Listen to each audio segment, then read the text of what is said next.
नमस्कार दोस्तों। आज के इस वीडियो में हम पढ़ने वाले हैं फोबिया के बारे में। दोस्तों, कई बार कॉम्पिटिटिव एग्जाम्स में ऐसे वर्ड आते हैं जहां पर वर्ड के पीछे लिखा रहता है फोबिया। तो जहां पर भी आप इस तरह का कोई वर्ड देखें तो समझ जाइएगा कि ये वर्ड किसी डर से रिलेटेड है। यहाँ पर जो फोबिया लिखा हुआ है, फोबिया का मतलब होता है डर। ठीक है, यानी कि अगर हमें किसी भी जानवर से या किसी वस्तु से डर लगता है तो उसके लिए एक अलग से वर्ड दिया गया है। तो वो वर्ड कौन सा है, आइए सीखते हैं। अब देखिए, पहला वर्ड है एक्रोफोबिया, जिसका मतलब होता है फियर ऑफ हाइट। ठीक है, अगर ऊंचाई से जब हमें डर लगे तो उसके लिए जो वर्ड दिया गया है उसको, उस डर को बोला गया है एक्रोफोबिया। अब इसको हम कैसे याद रखेंगे? अब देखिए, एक्रो को हम तोड़ लेते हैं ए क्रो। ठीक है, अब देखिए ये सब रिलेटेड है थोड़े से, इसलिए मैं बता रहा हूँ, कुछ ट्रिक्स होंगी इनको याद करने के लिए। जैसे ये दोनों एकदम सेम है, प्रोनाउंसिएशन दोनों की एकदम सेम है, लेकिन मीनिंग अलग अलग है। सिर्फ यहाँ पर इस ए का फर्क है। तो इसको कैसे याद रखेंगे कि ये वाला कौन सा और ये वाला कौन सा है? तो देखिए, जब एक्रोफोबिया अगर आपके सामने आता है तो हमें उसको तोड़ लेना है ए क्रो, यानी कि हमने इसको एक ट्रिक के साथ याद करना है। वो ट्रिक है, एक्रो को तोड़ लेंगे ए क्रो। क्रो क्या है? क्रो क्या है? आकाश में उड़ता है, ठीक है, फ्लाई करता है। तो कई बार हमें बहुत सारे कौवे दिखते हैं जब उड़ते हुए, तो हमें एक डर महसूस होता है। ठीक है, तो हम एक उस सिचुएशन को इमेजिन करना है कि बहुत सारे कौवे, ठीक है, या फिर एक कौवा उड़ रहा है।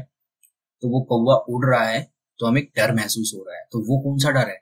बहुत ऊंचाई पर उड़ रहा है वो, तो कैसा है वो डर? हाइट से डर है। तो इस तरीके से हम इसको याद कर लेंगे। जहां पर एक्रोफोबिया दिखेगा उसका मतलब होता है फियर ऑफ हाइट। और अगला वर्ड भी एक्रोफोबिया ही है, लेकिन थोड़ा सा डिफरेंस है। यहाँ पर क्या आ गया?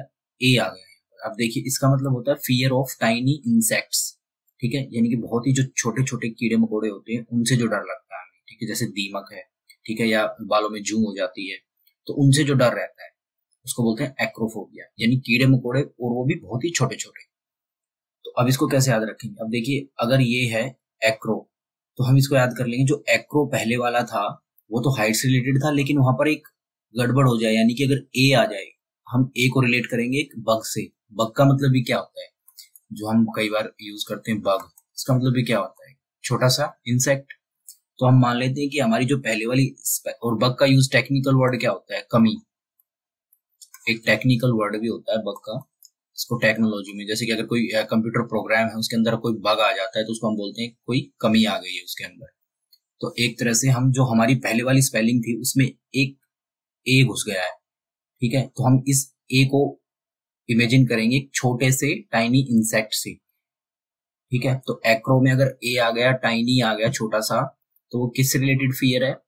टाइनी इंसेक्ट से, यानी कि एक बग आ गई है इसके अंदर। पहले वाली स्पेलिंग बिल्कुल ठीक थी, लेकिन ये गलत नहीं है, लेकिन हम इमेजिन कर रहे हैं या फिर एक अपनी एक ट्रिक बना रहे हैं कि अगर एक्रो में, पहले वाली एक्रो के अंदर एक छोटा सा कीड़ा घुस जाए, छोटा सा इंसेक्ट घुस जाए जो ए जैसा है, तो वो क्या बना देगा? Fear of tiny insects. तो इस तरीके से अगर ये दोनों वर्ड हमारे सामने एग्जाम में आ जाए तो हम रिलेट करके, यानी कि जो हमने एक ट्रिक बना रखी है अपने दिमाग के अंदर, उससे रिलेट करके दोनों वर्ड्स की अलग अलग पहचान कर सकते हैं कि हाइट वाला कौन सा है और इंसेक्ट वाला कौन सा है। तो इंसेक्ट वाला कौन सा है? जो एक्रो की स्पेलिंग में एक छोटा सा ए घुस जाए। ठीक है, तो ये ए इंसेक्ट से रिलेटेड वर्ड हो जाएगा। एक्रोफोबिया मतलब फियर ऑफ टाइनी इंसेक्ट्स। अगला वर्ड है agoraphobia, fear of open places, यानी खुली जगह से अगर कोई डरता है तो उसके अंदर कौन सा फोबिया है? एग्रोफोबिया है। अब इसको कैसे याद रखेंगे? देखिए, एग्रो,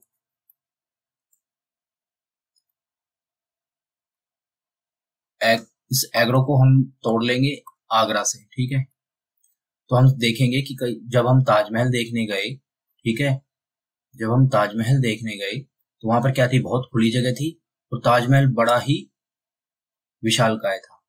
उसको देख के हमें डर लगने लगा, तो हम अपने आप को एक ऐसी खुली जगह पर, यानी कि आगरा ताजमहल वाली खुली खुली जगह पर महसूस करेंगे या इमेजिन करेंगे, और हमें उस जगह में थोड़ा सा डर महसूस हो रहा है। तो जहां पर एग्रो दिखेगा उसको हम रिलेट कर देंगे फियर ऑफ ओपन प्लेसेस, यानी खुली जगह से डर।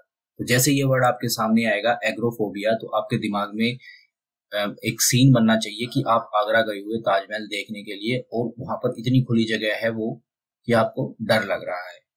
क्योंकि ताजमहल एक बड़ी खुली जगह में ही बन सकता है, ठीक है, तो कोई छोटी या बंद जगह में तो है नहीं वो। तो इस तरीके से हम एग्रोफोबिया को आगरा से रिलेट करके याद कर लेंगे। एग्रोफोबिया हो जाएगा फियर ऑफ ओपन प्लेसेस, यानी खुली जगहों से जो डर लगता है। अगला वर्ड है एकॉस्टिकोफोबिया, फियर ऑफ साउंड।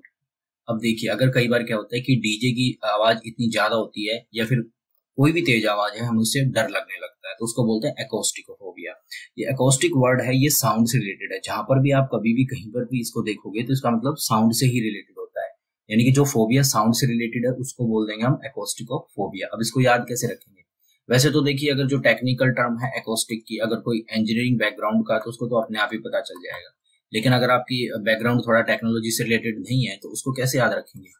तो हम देखो, एकॉस्टिक हम इसको याद रखेंगे ए कोस्ट, ठीक है, यानी कि कोस्ट, हम कोई सामान खरीदने गए और वहां पर उस कोस्ट के ऊपर झगड़ा हो गया, तो झगड़े में क्या है, जोर जोर से आवाजें आ रही हैं, ठीक है, जब जो झगड़ा करेगा वो क्या करेगा, वो जोर जोर से चिल्लाएगा, तो उस झगड़े में हमें डर लगने लगेगा, ठीक है, यानी एकॉस्टिक। ए कोस्ट, ऐसी कोस्ट जिससे झगड़ा हो जाए, कि अगर दुकानदार ने ज्यादा दाम लगा लिए हैं और जो कस्टमर है वो कह रहा है कि कम दाम लगाओ, और इसी बात पे उनका झगड़ा हो गया, यानी कि एक कोस्ट के ऊपर, एक कीमत के ऊपर वहां पर झगड़ा हो गया, और झगड़ा होने से क्या है, जोर जोर से वो बोलने लग गए, तो उस माहौल में जब तेज तेज आवाज आ रही थी, एक डर पैदा हुआ, तो वो कौन सा डर था? Fear of sound. तो एकॉस्टिकोफोबिया हो जाएगा फियर ऑफ साउंड। तो हमारा अगला वर्ड है aerophobia, fear of air travel. देखिए, अगर हम एयर से ट्रेवल करने में अगर हमें डर लग रहा है तो उसको बोलेंगे एरोफोबिया, यानी कि ऐसा फोबिया जो हवा से रिलेटेड है, ठीक है। अगर कोई कहीं पर जाना चाहता है, मान लीजिए उसको बोला जाए कि तुम्हें प्लेन से जाना पड़ेगा, तो उसको डर लगने लगेगा, तो वो किसको प्रेफर करेगा, ट्रेन को या कार को? तो उसके अंदर कौन सा फोबिया है? वो एरोफोबिया है उसके अंदर। तो इसको याद करने के लिए हमें ज्यादा ट्रिक बनाने की जरूरत नहीं है, यहाँ पर AERO, एरोप्लेन से हम इसको याद कर सकते हैं। तो फियर ऑफ एयर ट्रेवल। तो देखिए, इस तरीके से हमने 5 वर्ड कर लिए हैं, इनको रिलेट करके, इनकी कुछ ट्रिक्स बनाकर, तो जब भी आपके सामने आएंगे तो हम आसानी से पहचान सकते हैं कि कौन सा वर्ड किस डर से रिलेटेड है।